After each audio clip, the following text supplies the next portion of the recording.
পাকিস্তানি পার্লামেন্টের উচ্চকক্ষ সিনেটে গত 10 নভেম্বর দেশটির সংবিধান নিয়ে এক সংশোধনী প্রস্তাব আনা হয়েছে।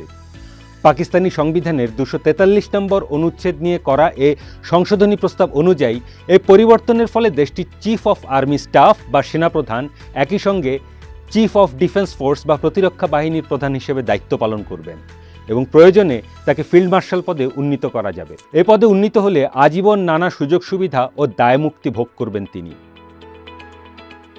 দেশটির প্রধান বিরোধী দল তেহরিকে ইনসাফ সহ বিরোধী দলগুলো এ পরিবর্তনের বিরোধিতা করছে। গত 10 নভেম্বর সংবিধানে পরিবর্তন এনে উত্থাপিত বিলটি পাশ হওয়ার সময় এ নিয়ে আপত্তি তোলে সেখানকার বিরোধী দলীয় জনপ্রতিনিধিরা। শেষ পর্যন্ত তুমুল হট্টগোল, কাগজ ছোড়াছুড়ি ও ওয়াক আউটের মধ্য দিয়ে পাকিস্তানি সিনেটে বিলটি পাশ হয়। পার্লামেন্টের 96 সদস্য বিশিষ্ট উচ্চকক্ষে 64 জন সিনেটর এই সংবিধান সংশোধনী বিলের পক্ষে ভোট দেন। সিনেটে পাশ হওয়ার পর এখন শুধু পার্লামেন্টের নিম্নকক্ষের অনুমোদন বাকি। নিম্নকক্ষের অনুমোদন পেলেই সংশোধনীটি কার্যকর হবে। খোলা চোখে সংবিধানে পরিবর্তনের মাধ্যমে দেশটির সামরিক বাহিনীর উইংগুলোকে একক একটি কমান্ড সিস্টেমের আওতায় নিয়ে আসা হয়েছে, যেখানে সবার উপরে অবস্থান হচ্ছে সেনাপ্রধানের। ঐতিহাসিকভাবে পাকিস্তানের সেনাপ্রধান সবসময় দেশটির সবচেয়ে প্রভাবশালীদের একজন ছিলেন, কিন্তু বিমান ও নৌবাহিনীর প্রধানরা আনুষ্ঠানিকভাবে ছিলেন সেনাপ্রধানের সমপর্যায়ে। কিন্তু সংবিধানের সংশোধনীর মাধ্যমে দেশটির সেনাপ্রধানকে নিয়ে যাওয়া হচ্ছে অন্য সবার ওপরে। চিফ অফ ডিফেন্স ফোর্স হিসেবে দেশটির স্থলবাহিনীর পাশাপাশি বিমান বাহিনী, নৌবাহিনী, গোয়েন্দা সংস্থা এবং প্রতিরক্ষা সংশ্লিষ্ট সবগুলো বাহিনীর ওপরেই একক কর্তৃত্ব প্রতিষ্ঠিত হতে যাচ্ছে সেনাপ্রধানের। বিশেষজ্ঞরা বলছেন এ পরিবর্তন শুধু পাকিস্তানের সামরিক কমান্ডেই পরিবর্তন আনছে না, বরং দেশটির রাজনীতি ও রাষ্ট্র কাঠামোর মধ্যেও সেনাপ্রধানকে সাংবিধানিকভাবেই সবচেয়ে প্রভাবশালী ব্যক্তি হিসেবে প্রতিষ্ঠিত করতে যাচ্ছে। দেশটির সংবিধানের 243 অনুচ্ছেদের পরিবর্তিত নতুন ধারা অনুযায়ী পাকিস্তানের ফেডারেল সরকার দেশটির সশস্ত্র বাহিনীর কোনো সদস্যকে যদি field marshal, marshal of the air force বা অ্যাডমিরাল অফ দ্য ফ্লিট পদে উন্নীত করে, তাহলে সে কর্মকর্তা আজীবন ওই পদ, মর্যাদা ও ইউনিফর্ম ধারণের অধিকারী হবেন। আর পাকিস্তানের ইতিহাসে এখন পর্যন্ত 5 তারকা জেনারেল বা ফিল্ড মার্শাল পদবীর অধিকারী হয়েছেন 2 জন সেনাপ্রধান। একজন দেশটির সাবেক সামরিক শাসক আইয়ুব খান, আরেকজন হলেন বর্তমান সেনাপ্রধান আসিম মুনি। পাকিস্তানের সংবিধানের এ প্রস্তাবিত সংশোধনী অনুযায়ী একবার ফিল্ড মার্শাল পদে অধিষ্ঠিত হওয়ার পর সাংবিধানিকভাবেই দেশটির রাষ্ট্রীয় সর্বোচ্চ পর্যায়ে উন্নীত হবেন সেনাপ্রধান। আজীবন ইউনিফর্ম পরার অধিকারের পাশাপাশি রাষ্ট্রীয় বিভিন্ন সুযোগ সুবিধা পাবেন তিনি। সর্বোপরি আইনি দায় মুক্তির মাধ্যমে তিনি চলে যাবেন সব ধরনের জবাবদিহিতার ঊর্ধ্বে। অর্থাৎ একজন ফিল্ড মার্শাল সেনাপ্রধানের হাতে যাই ঘটুক না কেন, কোনো ব্যক্তি বা প্রতিষ্ঠান, এমনকি দেশটির সর্বোচ্চ আদালতও সারা জীবনে কখনো তাকে জবাবদিহিতার মুখোমুখি করতে পারবে না। এমনকি পাকিস্তানের সামরিক বাহিনীর সর্বাধিনায়ক অর্থাৎ দেশটির প্রেসিডেন্টও চাইলেই একজন ফিল্ড মার্শালকে বরখাস্ত করতে পারবেন না। পাকিস্তানের সংবিধানের নতুন সংশোধনী প্রস্তাবে বলা হয়েছে একজন ফিল্ড মার্শালের পদমর্যাদা আজীবন সংরক্ষিত থাকবে। প্রস্তাবিত সংশোধনীতে 243 অনুচ্ছেদের ধারা 8-এ বলা হয়েছে ফিল্ড মার্শালকে অপসারণ করা যাবে কেবল পাকিস্তানি সংবিধানের 47 নম্বর অনুচ্ছেদ অনুসারে। এটি রাষ্ট্রপতির অভিশংসন প্রক্রিয়ার মতোই জটিল। রাষ্ট্রপতির মতোই ফিল্ড মার্শালকে পদচ্যুত করতে হলে দেশটির পার্লামেন্টে 2/3 জনপ্রতিনিধির সম্মতি নিয়ে অভিশংসিত করতে হবে। পাকিস্তানের বিরোধী দলগুলোর অভিযোগ, এর মধ্য দিয়ে ফিল্ড মার্শালকে রীতিমতো প্রায় রাষ্ট্রপতির সমপর্যায়ে তুলে নেওয়া হচ্ছে। বিরোধী দল পাকিস্তান তেহরিকে ইনসাফ বা পিটিআই বলছে পাকিস্তান সরকার তাদের সঙ্গে কোনো রকম পরামর্শ না করেই বিলটি উত্থাপন করেছে।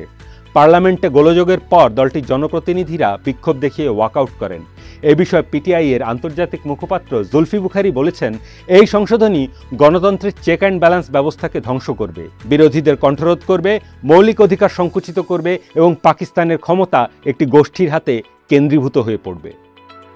স্বাভাবিকভাবেই পাকিস্তানের সংবিধানে আনা এ পরিবর্তনের একমাত্র সুবিধাভোগী এখন দেশটির বর্তমান সেনাপ্রধান ফিল্ড মার্শাল আসিম মুনি। গত মে মাসে ভারত পাকিস্তান সংঘাতের পর পাকিস্তান সরকার তাকে অনেকটা সম্মানসূচক হিসেবে এ পদে উন্নীত করে।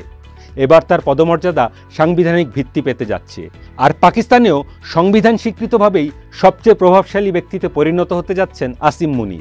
এই বিষয়ে দেশটির আইনমন্ত্রী আজম তারারের বক্তব্য হলো, আসিম মুনির পুরো পাকিস্তানি জাতির নায়ক। সংবিধানে তার পদমর্যাদাকে সুরক্ষা দেয়াই যথার্থ। তবে দেশটির সেনাবাহিনী এখনও এ বিষয়ে আনুষ্ঠানিক কোনো প্রতিক্রিয়া জানায়নি।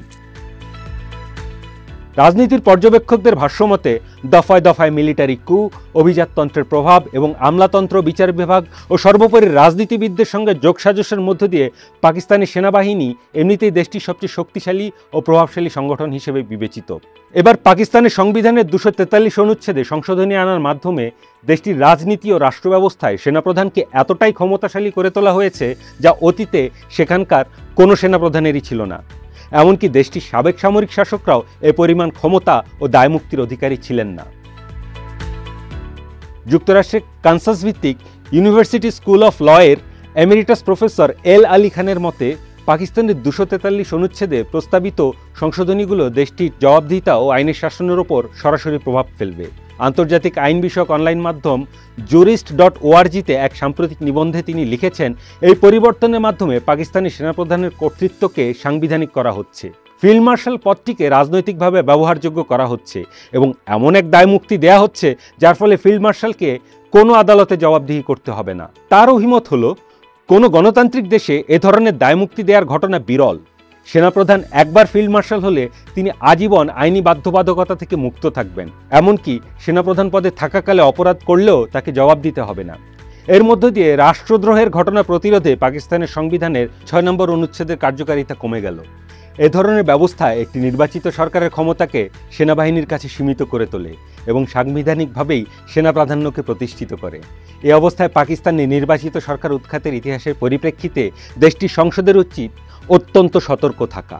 এল আলী খান আরও লিখেছেন, পাকিস্তানের সংবিধানের 27তম সংশোধনী দেশটির সামরিক কাঠামো ও সশস্ত্র বাহিনীর মধ্যেকার সাংবিধানিক সম্পর্কের ওপর বড় ধরনের প্রভাব ফেলতে যাচ্ছে। ফিল্ড মার্শালকে আজীবন দায়মুক্তি দেওয়ার ফলে সেনাপ্রধানের অবস্থান এখন আইনের ঊর্ধ্বে চলে যাচ্ছে। সাংবিধানিক গণতন্ত্রে সব শাসন ক্ষমতাকেই আইনের আওতায় থাকতে হয়। এছাড়া জবাবদিহিতা নিশ্চিত করার বিষয়টি অপরিহার্য। পর্যবেক্ষকরা বলছেন, পাকিস্তানের সংবিধানে এই সংশোধনীর প্রধান অনুঘটক হল দেশটির সাবেক সামরিক শাসকদের পরিণতি। বিশেষ করে প্রয়াত জেনারেল পারভেজ মুশাররফের পরিণতি এক্ষেত্রে সবচেয়ে বড় ভূমিকা রেখেছে। দেশটির সাবেক প্রেসিডেন্ট জেনারেল পারভেজ মুশাররফ সেনাপ্রধান থাকা অবস্থায় ক্ষমতা দখল করেছিলেন নির্বাচিত সরকারকে উৎখাত করে। পরে ক্ষমতাচ্যুত হওয়ার পর যুক্তরাষ্ট্রে নির্বাসিত থাকা অবস্থায় রাষ্ট্রদ্রোহিতার মামলায় তাকে মৃত্যুদণ্ড দিয়েছিলেন পাকিস্তানের বিশেষ একটি আদালত। যদিও শেষ পর্যন্ত যুক্তরাষ্ট্রে থাকা অবস্থায় মৃত্যু হয়েছে তার। এই অবস্থায় প্রশ্ন উঠেছে, সংবিধানে পরিবর্তনের মাধ্যমে পাকিস্তানি সেনাবাহিনীর ক্ষমতা দখলের পথকে সুপ্রশস্ত করে দেয়া হলো কিনা। প্রশ্ন রয়েছে বিলটি পাশের প্রক্রিয়া নিয়েও। সাধারণত যে কোনো গণতান্ত্রিক দেশে সাংবিধানিক যে কোনো পরিবর্তনকে যেতে হয় দীর্ঘ পরীক্ষা নিরীক্ষা ও প্রক্রিয়ার মধ্য দিয়ে। পাকিস্তানের পার্লামেন্টে বিলটি পাশ হয়েছে উত্থাপনের মাত্র 3 ঘন্টার মধ্যে। রাজনৈতিক বিশ্লেষকরা বলছেন, এই সংশোধনী সামরিক প্রতিষ্ঠানের সাংবিধানিক অবস্থানকে আরও শক্তিশালী করবে, যা একবার কার্যকর হলে পরিবর্তন করা প্রায় অসম্ভব। এতদিন পাকিস্তানের সেনাবাহিনী নির্বাচিত সরকার ক্ষমতায় থাকা অবস্থায় রাজনীতিতে প্রভাব বিস্তার করেছে অনেকটা আড়ালে থেকে। এবার তারা সাংবিধানিক কাঠামোর ভেতরে থেকেই পরোক্ষ ও স্থায়ীভাবে প্রভাব বিস্তারের ক্ষমতা পাচ্ছে। পাকিস্তানের সংবিধানের প্রস্তাবিত 27তম সংশোধনীতে সেনাপ্রধানের ক্ষমতা বৃদ্ধির পাশাপাশি দেশটির সর্বোচ্চ আদালতের ক্ষমতাকেও কমিয়ে আনার প্রস্তাব করা হয়েছে। এতে বলা হয়েছে, এখন থেকে পাকিস্তানের সাংবিধানিক বিষয়গুলো নিয়ে সুপ্রিম কোর্টে আর কোনো বিচার হবে না, বরং এ ধরনের বিষয়গুলো নিয়ে বিচার হবে ফেডারেল সাংবিধানিক আদালতে, যেখানে বিচারকদের নিয়োগ দেবে সরকার। আর সুপ্রিম কোর্টে শুধু দেওয়ানি ও ফৌজদারি মামলার বিচার হবে। সাম্প্রতিক বছরগুলোয় পাকিস্তানের সুপ্রিম কোর্টে দেশটির সরকারের নানা নীতি আটকে যাওয়ার ঘটনা ঘটেছে। এমনকি সুপ্রিম কোর্টের আদেশে দেশটির প্রধানমন্ত্রী ক্ষমতাচ্যুত হওয়ার ঘটনাও ঘটেছে। সংবিধানের প্রস্তাবিত পরিবর্তন পাকিস্তানের রাজনীতি ও সাংবিধানিক বিষয়গুলোয় বিচার বিভাগের অধিকার ও ক্ষমতাকে খর্ব করতে যাচ্ছে। বিরোধী দলগুলো সংশোধনীর এই বিষয়টিতেও আপত্তি তুলে বলছে, সরকারের নিজের পছন্দ অনুযায়ী নিয়োগ দেওয়া বিচারকদের হাতে পাকিস্তানের রাজনৈতিকভাবে সবচেয়ে সংবেদনশীল মামলাগুলো বিচারের দায়িত্ব তুলে দেওয়ার বিষয়টি প্রহসনেরই নামান্তর।